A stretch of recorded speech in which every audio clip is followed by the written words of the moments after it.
Hello, young fellows. Pay attention because a sinister entity could be following you in the darkness. It is invisible, but its presence is chillingly tangible. If you have the courage, get ready, turn off the lights, and venture with me on this chilling odyssey into the domain of terror. From the moment I embarked on this narrative, I've been wrestling with the precise words, phrases, or expressions to capture the enigmatic odyssey I've been thrust into. It's a chronicle that defies reason, one where my psyche has been ceaselessly probing for solutions to the mysterious. There's something out there, a shadowy figure that haunts us, that craves the living. It's a presence we can't see but can feel its malevolence. This is not a mere tale. It's a stark warning, a cautionary note that what befell me could easily befall you. The threat lurking out there is real and should not be taken lightly. This all started when I finally got a good apartment in Toronto. I had a good job, I had already finished my studies, and I was ready to start the single life I had always been looking for. My optimism was high, and I naively believed that once I found a place to call my own, everything else would fall into place. Little did I know fate had a different path in store for me, one filled with uncertainty and fear. Upon stepping into the apartment, I was greeted by a breathtaking view of the cityscape, a sight many would envy. The balcony, a perfect spot for contemplation, was an added bonus. The rent wasn't very affordable, but reasonable for a single man. I moved with the few things I had. Fortunately, my job was close to my new apartment. On Monday morning, while on my way to work, I encountered a homeless man right outside the front door of the building. He was asking for money or something to eat. I must be honest. I thought about giving him the bread I had saved the night before. However, I felt that if I gave him something, he would return again and again. So I ignored him. The next day, in the morning, the scene was repeated. Only this time, he was no longer asking me for money, but insisted on something to eat. He was already late, so I ignored him again. All day, I couldn't shake the memory of that homeless man. Work had my mind quite busy. But the next day, the atmosphere had dawned very cold. I wrapped myself up and ran to work. To my surprise, I almost fell, because I was about to run into that man who asked me for bread. This time, he only asked me for shelter, his face pale and his body trembling, but I ignored him. And that afternoon, just when I returned, the police were in front of my apartment. I approached, thinking that someone had tried to open the building, but to my surprise, the person I saw lying on the floor and not breathing was the homeless man. I heard people say that he had died of a cold, and others told of hunger or some other illness. Upon entering the building, I locked it since many people were outside, and I headed to my apartment via the elevator. That night, I didn't care about the incident with the homeless man. I had already forgotten it to such a degree that I didn't realize what was happening outside the apartment. When I left the building in the morning, I found that someone had painted a black cross with graffiti on the wall. This did not seem pleasant at all. Surely, some people who believed themselves to be a good Samaritan decided to put that cross in memory of that homeless man. On one side of her was an empty soda bottle with water and a flower. I was so upset that I decided to kick the bottle and step on the flower. I spent the whole afternoon in the office, my mind consumed by the mystery of the cross. Who had placed it there? Upon my return, I was met with another bottle and flower, but this time I resisted the urge to remove them. Instead, I retreated to my apartment, my thoughts still swirling with questions. That night, around midnight, I was watching television. I had calmed down but was still planning to remove the cross. That's when I heard a series of eerie noises echoing from the floor below, breaking the silence of the night. The noises, unmistakably human, continued. It was as if someone was dragging a chair, followed by a flurry of footsteps. The realization struck me. Someone had rented the apartment below mine. Intrigued and resolute, I made a firm decision. It was time to conduct some research of my own. Feeling exhausted, I made my way to the elevator and descended. The apartment door loomed before me, closed and silent. Perhaps, I mused, a moment's respite was all I needed to dispel this mounting unease. As I pressed the elevator button to return, the door to the apartment creaked open, its movement slow and deliberate. As I neared the door, a shiver ran down my spine. The handle felt cold and unwelcoming in my hand, and a prickling sensation on the back of my neck told me I was not alone. Someone, or something, was watching me from within. I thought twice before closing it, but a sense of impending doom washed over me. I closed it tightly, my heart pounding in my chest, and quickly headed to the elevator. I pressed the button to go up again, but the elevator was not responding. It was taking an eternity. So I decided to go up the stairs, my footsteps echoing in the empty corridor. It was at that moment that the apartment door opened slowly again, creaking ominously. I could only see darkness.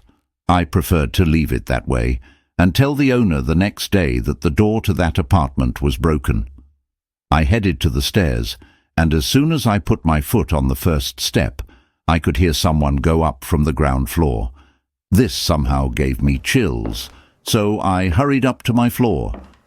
I looked out to see who it was, but no one was visible. However, the footsteps were approaching with great speed. As I reached my apartment, just as I passed in front of the elevator, it opened, and the light inside began to flicker ominously. A wave of unease washed over me, a premonition that something sinister was about to unfold.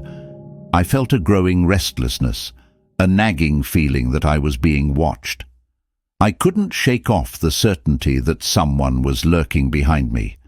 I hurriedly opened the door to my apartment and closed it tightly, seeking solace in the familiar confines of my home. I bolted the locks on the door, my hands trembling, and sank to the floor, gasping for breath. As I pondered over the inexplicable events that had unfolded, a sudden, sharp knock on my door shattered the silence. I hesitated, unsure of who could be visiting at such an hour. The memory of locking the door earlier flashed through my mind. I got up and looked through the peephole in the door, but no one was there. I thought he had already left, so I took a few steps, and they knocked again this time. I didn't want to wait so long, so I quickly looked through the peephole, but didn't see anyone again. I looked under the door, and when I noticed someone from the outside was also peeking out from under the door. The sight of those familiar yet chilling black eyes sent a shiver down my spine. The person's face was partially obscured, but I could make out a sinister smile. It was clear that this person was aware of my presence. The knocking continued, each thud echoing in the room. Realizing that hiding or remaining silent was futile, I mustered the courage to ask who it was. But my question was met with silence, punctuated only by 3 more knocks. I asked again, my voice trembling with fear and frustration, but just like before, I didn't receive a response. I didn't want to risk it, so I made sure the door was securely closed, took one of my chairs and jammed it in front of the door. No one was there anymore, and then I heard a knock on the door again. My heart raced, my palms were sweaty, and I could feel the adrenaline coursing through my veins. After almost half an hour of not hearing anything, I felt somewhat relieved and decided to go to bed. I looked out the window and saw that everything was calm and quiet. I thought it was some funny guy who wanted to play a bad joke on me, but he was already gone. Once in bed, it still took me a while to fall asleep. I couldn't stop thinking about what had happened to me, and I don't know, but something in me prompted me to look out the window again to make sure that the building's door was closed. I looked out, and to my surprise, a person was apparently observing the cross in front of the building. He was all covered in mud. You couldn't even see how he was dressed. I immediately thought that it could be a friend of the homeless man who had died. I went back to bed and tried again to fall asleep. I glanced at the clock. It was the witching hour, 3 a.m., and sleep eluded me. I was restless, tossing and turning in bed. I shut my eyes, hoping to drift into slumber, when a voice whispered my name. My eyes flew open, and there, at the foot of my bed, stood a dark, ominous figure. I was paralyzed, a force holding me in place, while those piercing eyes bore into my soul.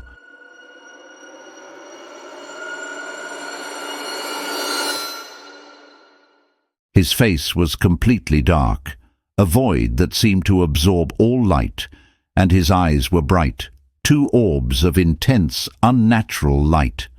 And he started laughing, a chilling sound that echoed in the room. His laugh was horrible. I knew that that image and his laugh would take a long time to get out of my mind. He did not move. He remained still at all times, as if he was a statue brought to life. He was laughing at me for the fear and terror he was causing me, and again I heard him say my name. Immediately I regained my breath and could move. I felt that I had been freed from a very great oppression in my chest. That thing was already gone. What had that been? I don't know. However, the image of the homeless man remained in my mind for a long time. Without thinking twice, I began to apologize to him. After a few minutes, I felt calmer. I lay down and covered my entire body with the blanket. For some reason, that made me feel safer, and after a few seconds, I fell asleep. In the morning, I felt relieved. There was sunlight, and I managed to rest. It's strange, but when our instinct warns us that something is going to happen, all our senses come alive. I could see in the microwave's reflection that someone was behind me. It was that dark being. I turned around immediately, but there was nothing. I grabbed several of my things. I didn't intend to stay longer and let something happen to me.